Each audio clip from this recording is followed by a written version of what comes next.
BP, sugar, thyroid, obesity, hormone సమస్యలని మందులు లేకుండా నేచర్ మంత్ర ఫుడ్ తో రివర్స్ చేసుకోండి.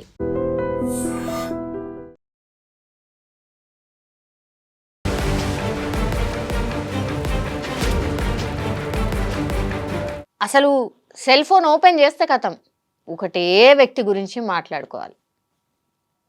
ఇప్పటికే మీకు అర్థమైపోయి ఉంటుంది. పాపం అంటే ఆ వ్యక్తి ఏం చేస్తాడు, ఆ వ్యక్తి అసలు మాట్లాడితేనే ఎంత రోత పుట్టిందో మనందరికీ తెలిసిందే. కానీ ఒట్టిగా తీసుకొచ్చి అసలు కొంత భక్తి అంటే ఏంది, అసలు ఎవరు ఏంటి, మీరు ఎలా మెలగాలి, ఎట్లా ఉండాలి, మనుషులు ఎట్లా మారిపోతుండ్రు, ఇట్లా కాదు అని చెప్పేటోళ్ళు మనకు వేళ్ల మీద కొంతమంది ఉన్నారు. వాళ్ళని కూడా టార్గెట్ చేసి మాట్లాడితే పాపం ఇక వేరే అన్ని వాళ్ళకి ఏం పని లేదా, ఏం లేదా, వాళ్ళు దాని గురించి ఎక్స్ప్లెనేషన్ ఇచ్చుకోవాల్సిన పరిస్థితి. గరికపాటిని కూడా మీరు లాగినరు అంటే ఇక మీరు ఎంత నీచులో దీన్ని బట్టి అర్థం చేసుకోవచ్చు. నందూరి, గరికపాటి, చిన్నజీయర్ స్వామి, ఇక మీరు గురువుల్ని కూడా వదలట్లేదు. అసలు మీ స్థాయి ఏంది, వాళ్ళ స్థాయి ఏంది? వాళ్ళు పాపం అసలు ఆ సోషల్ మీడియాలో నేను ఇంతకుముందు చెప్పినట్టుగా మనందరికి తెలుసుగా, చూస్తున్నాం కదా, 2-3 రోజుల నుంచి సెల్ ఫోన్ ఓపెన్ చేస్తే ఈ వార్త తప్పించి ఇంకేం రావట్లే. గరికపాటి, అన్వేష్, శివాజీ, అనసూయ ఇవి తప్పించి అసలు ఏమైనా వస్తున్నాయా? ఇక గురువు గారికి ఏమనిపించిందో తెలియదు కానీ అఫీషియల్గా ఒక ప్రకటన విడుదల చేసిండ్రు ఆయన అఫీషియల్ పేజ్లో. 1.9 మిలియన్ ఫాలోవర్స్ ఉన్నారు ఆయనకి. నేను జస్ట్ చెప్తుంది ఇన్స్టాగ్రామ్ మాత్రమే. ఆయన అందులో ఒక ప్రకటన విడుదల చేసే సిట్యువేషన్కి తీసుకొచ్చినామంటే ఎంత దారుణం. ఆయన పాపం ఆయన ఇంత రచ్చ జరిగి ఏమంటారు, అది నోరు కాదు మోరి అంటారు కదా, అట్లాంటి నోటితోని మాట్లాడినా సరే ఎంత మర్యాదగా రాసుకొచ్చిండ్రు అంటే నేను చెప్పదలుచుకున్నా. శ్రీ గరికపాటి అభిమానులకు ఒక గమనిక. గత కొన్ని రోజులుగా జరుగుతున్న ఒక వివాదానికి గురువు గారు ఎప్పుడో చెప్పిన మాటలను జోడించి వక్రీకరించి వివిధ యూట్యూబ్ ఛానళ్లు లేని సమస్యను సృష్టించే ప్రయత్నం చేస్తున్నాయి. గత కొన్ని రోజులుగా అంటే శివాజీ, అనసూయ దాని దగ్గర నుంచి స్టార్ట్ అయ్యి ఈ అన్వేష్ దగ్గర ఆగి గరికపాటిని కూడా ఇందులో లాగినరు. ఆయన ఎక్కడో మాట్లాడిన వీడియోని తీసుకొచ్చి సంబంధం లేకుండా ఆ వీడియోని ప్లే చేసి ఈయనను కూడా అమర్యాదగా అత్యంత ఘోరంగా మాట్లాడుతూ అసలు సంబంధం లేని విషయంలో డ్రాగ్ చేస్తూ ఆయనను మాట్లాడిండ్రు. అయినా సరే ఆయన ఎంత మర్యాదగా రాసుకొచ్చిరో చూడండి. ఈ మధ్య కాలంలో వ్యూస్ కోసం గురువు గారి మాటలు, ఫోటోలు ఇష్టానుసారంగా వాడుకోవడం పరిపాటైపోయింది. ఇవి పూర్తిగా అర్థరహితమైనవి, కవ్వింపు చర్యలు. గురువుగారి పట్ల అనుచిత వ్యాఖ్యలు చేసిన వ్యక్తులపై, ఛానళ్లపై చట్టపరమైన చర్యలు తీసుకోవడం ఖాయం. పాపం ఆయన ఇంకా దానికంటే ఎక్కువ ఇంకేం చెప్పగలుగుతాడు? ఆయన మాట్లాడాలంటే రోజు ఎన్నో లక్షల మంది వేచి చూస్తూ ఉంటారు. ఆయన ఎప్పుడు ప్రవచనాలు చెప్తాడా, ఎప్పుడు మాట్లాడతాడా ఒక మంచి మార్గం గురించి. ఆయన మాట్లాడేది ఉంటే ఎప్పుడో మాట్లాడగలుగుతుండే ఈ ఇష్యూ మీద కూడా. కానీ అది రోత కదా మాట్లాడింది. అసలు ఆ మనిషి స్థాయి ఏంది, ఎందుకు గరికపాటి గారు ఎందుకు స్పందించాలి? బట్ ఎక్కడో ఒక చోటనైతే రెస్పాండ్ అవ్వాలి కదా అని ఆయన అఫీషియల్గా ఇన్స్టాగ్రామ్ పేజ్లో ఇది పెట్టుకొచ్చారు.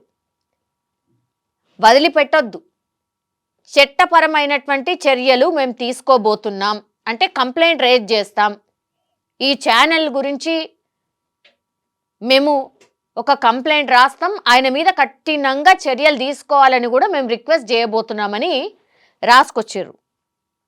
ఇంతకు ముందు కూడా ఎన్నో ఛానళ్ళు వ్యక్తులపై చర్యలు తీసుకున్నాం. గతంలో కూడా ఇట్లనే నోటిదులున్న వ్యక్తులు ఏమైనా తక్కువ పోయినరా? ఈ మధ్యకాలంలో అయితే ఇక సోషల్ మీడియాలో ఎవరు పడితే వాళ్ళు ఇష్టం వచ్చినట్టు మాట్లాడే కదా. అందుకని గతంలో కూడా ఇట్లాంటివి చేస్తే వాళ్ళ మీద కూడా చర్యలు తీసుకున్నాం, ఇది కూడా మేము అట్లనే ప్రొసీడ్ కాబోతున్నామని రాసుకొచ్చారు. కావున అభిమానులు ఏ సమాచారాన్నైనా 1-2 సార్లు సరి చూసుకోవడం మంచిది. ఇదైతే నిజంగా మంచి మాట. అసలు ఇది కరెక్ట్ సమాచారం కంటే ఫేక్ సమాచారమే భయంకరంగా ఉంటుంది. ఇది నిజమా కాదా కూడా అర్థమవుతుంది. ఇంకా ఈ మధ్యకాలంలో అయితే వచ్చిందైతే ఇక ఇంకా దారుణం. అది ఎంత ఘోరం అంటే మొన్న షామీర్పేటలో ఒక చిరుత సంచరిస్తుంది అని చెప్పి ఒక వీడియోని వైరల్ చేసిండు. ఏది బీహార్కి సంబంధించిన వ్యక్తి, వాళ్ళ పోలీసులు ఆయన లిఫ్ట్ చేసిండు. ఏఐతోని క్రియేట్ చేసేట షామీర్పేటలో ఇగో చిరుత తిరుగుతుంది, ఇక్కడికిక్కడ తిరుగుతుంది అని వీడియోని క్రియేట్ చేసి మొత్తం ఆ ఏరియాలో వైరల్ చేసిండు. దీంతో భయంతోనే అసలు చాలామంది ఆ చిరుతని పట్టుకోండి అని పోలీస్ స్టేషన్కి వచ్చి కంప్లైంట్ కూడా చేసిర్రు.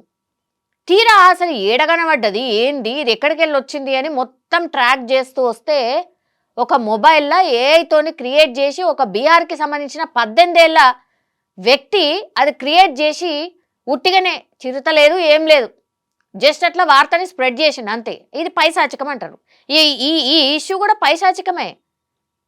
ఇక ఇట్లా అసలు ఏ వార్త నమ్మాలనో ఏ వార్త నమ్మకూడదో అర్థం కాని సిచ్యువేషన్. మరి టెక్నాలజీ అసలు అద్భుతం అమోఘం అంటున్నాం కదా, మరి ఇదేం టెక్నాలజీయో ఇందులో ఏం అమోఘం ఉందో అర్థమవుతలేదు. ఏది అసలు ఏఐ వీడియోస్ ఎంత ఎగ్జాక్ట్గా ఉంటున్నాయంటే అసలు వీళ్ళు కరెక్టా లేకపోతే వీళ్ళు అసలు ఒరిజినల్ మనిషిలాగానే మాట్లాడుతున్నారు. అట్లాంటి పరిస్థితి తీసుకొచ్చారు. నిజంగానే గురువుగారు అట్లే మాట్లాడినరా అని ఎక్కడన్నా ఏమన్నా అనుకున్నారు సార్? అదే చెప్తున్నారు గురువుగారు కూడా అదే రిక్వెస్ట్ చేస్తున్నారు. దయచేసి నా వీడియోలు కానీ ఇంకెక్కడైనా కనిపిస్తే ఇగో ఏఐ టెక్నాలజీ యూజ్ చేసి కూడా ఇట్లా మార్ఫింగ్ చేసే ప్రయత్నం చేస్తారు. దయచేసి ఆ సమాచారాన్ని 2-3 సార్లు చెక్ చేసి కానీ నమ్మకండి అని పాపం ఎవరైతే ఆయనను ఫాలో అయ్యే వాళ్ళు ఉంటారో వాళ్ళకి రిక్వెస్ట్ చేస్తున్నారు. ఇప్పుడు గురువు గారు అధికారిక మాధ్యమాల్లో మాత్రమే వారి ప్రసంగాలు వ్యాఖ్యలు వెలువడతాయి. మిగతా వాటితో వారికి ఎటువంటి సంబంధం లేదు. అభిమానులు ఇటువంటి సందర్భాల్లో ఎటువంటి ఆందోళన చెందాల్సిన అవసరం లేదని తెలియజేస్తున్నామని పాపం ఈ గరికపాటి సాంకేతిక బృందం వాళ్ళు ఒక ప్రకటన విడుదల చేసి రిక్వెస్ట్ చేసే ప్రయత్నం చేసేది. ఏడికి తీసుకొచ్చినాము చూడుండ్రిగా. లాస్ట్కి వస్తే ఇంతింత పెద్దవాళ్ళు కూడా వచ్చి అధికారికంగా అయ్యో మేము కాదు మాకు సంబంధం లేదు అనే చెప్పే కాడికి తీసుకొచ్చినామంటే ఇక దండం బాబోయ్. అసలు ఇక దీనికంటే వరస్ట్ సిచ్యువేషన్ ఇక ఏడ కూడా రాదనుకుంటా. గింత భయంకరంగా ఉంటే ఏం చెప్తాం అసలు? నోటికొచ్చినట్టు ఇంకా కూడా వాగుతూనే ఉన్నాడు. ఇప్పుడు చాలామంది కూడా అసలు ఎందుకు అన్ఫాలో చేయొద్దు, ఇక్కడి వాడు అయ్యుండి మన గురించే ఇంత దరిద్రంగా మాట్లాడుతుంటే హిందువులు అయ్యుండి మనకు రక్తము చీము రక్తము లేదా ఇంకెందుకు ఫాలో కావాలా, వాడికి రెవెన్యూ వస్తుంది మన వల్లనే, అన్ఫాలో చెయ్యండి అని చాలామంది యూట్యూబర్స్ ఇన్ఫ్లుయెన్సర్స్ చాలామంది మాట్లాడుతున్నారు. అంటే గతంలో చాలా ఫేక్ వీడియోస్ వీళ్ళ మీద చేసిన వాళ్ళు ఇంకా గట్టిగా రెస్పాండ్ అవుతున్నారు. సో ఇక్కడ బ్యాలెన్సింగ్ అవసరం. నిజంగా కరెక్టా, ఈయన మాట్లాడింది కరెక్టా, అన్ఫాలో చేసుడు కరెక్టా, అసలు రిపోర్ట్ చేసి పడండి మన వల్లనే సంపాదించుకుంటున్నాడు మననే అంటున్నాడు ఎందుకు, అసలు అవసరమే లేదు అని చాలామంది మాట్లాడుతున్నారు. సో ఇవన్నీ కూడా రకరకాలుగా వర్షన్స్ వినిపిస్తున్నాయి. కానీ నిజంగా మనకంటూ ఒక ఒపీనియన్ అంటూ ఉంటుంది కదా, అరే నిజమే కదా అని కొంతమంది అనుకోవచ్చు, ఎందుకు ఇంత దానికి ఎంత రచ్చ చేస్తున్నారని ఇంకొంతమంది అనుకోవచ్చు. మనం ఎవరిని కూడా నువ్వు తప్పు నువ్వు లేదంటే రైట్ అని చెప్పడానికి లేదు. కానీ మనకు ఒక ఒపీనియన్ అంటూ ఉంటుంది కదా, దానికి తగ్గట్టుగా మనం కూడా ముందుకు పోతే మంచిది. కానీ అనవసరంగా ఇట్లాంటి పెద్ద పెద్ద వాళ్ళని డ్రాగ్ ఆన్ చేయడం మాత్రం ఇంత దారుణం ఇంత ఘోరం ఇంకెక్కడ కూడా ఉండదు. దయచేసి ఇన్ఫ్లుయెన్సర్స్ ఏమైనా అంటే మీరు ఫేమస్ కావాలనో ట్రెండింగ్కి రావాలనో అని అనుకోవచ్చు, కానీ ఈ మార్గాలైతే డెఫినెట్లీ కాదు. సో దయచేసి ఎవరి గురించైనా మాట్లాడేటప్పుడు ఏదైనా చెప్పే ప్రయత్నం చేసినప్పుడు మాత్రం నోటిని కొంచెం కంట్రోల్ చేసుకొని మాట్లాడితే బెటర్. ఇది మాత్రం అందరూ రిక్వెస్ట్ చేస్తున్న సిచ్యువేషన్. లేకపోతే ఇక రాను అసలు ఎవరు చూడని కూడా చూడరు, వద్దురా బాబు అని అసలు ఇక ఈ మాధ్యమాన్నే మొత్తంగా స్టాప్ చేసే పరిస్థితి వస్తుంది, లేదంటే అసలు నమ్మే పరిస్థితే మొత్తంకి పోతుంది. ఇది నా తరఫు నుంచి కూడా request. And for more videos, please subscribe to iDream. Please subscribe to iDream. Please subscribe iDream. And please subscribe to iDream. For more videos, subscribe to iDream. please like, share and subscribe to the channel. Congratulations, iDream. Subscribe to iDream. Subscribe to iDream. So subscribe to iDream Media. iDream team అందరికి huge congratulations. Please subscribe iDream Media. Please subscribe to iDream. Subscribe iDream. Please subscribe to iDream. iDream అంటే నా కళల ఛానల్ను subscribe చేసుకున్న నోరు తిరుగుతలేదు, మీరైతే గంట గుర్తు కొట్టండి. For more such videos, please subscribe to iDream. Subscribe to iDream. Please subscribe to iDream. Please subscribe iDream Media. Please do subscribe to iDream. Please subscribe to iDream Media. For best entertainment and information, please subscribe iDream. And don't forget to subscribe to iDream.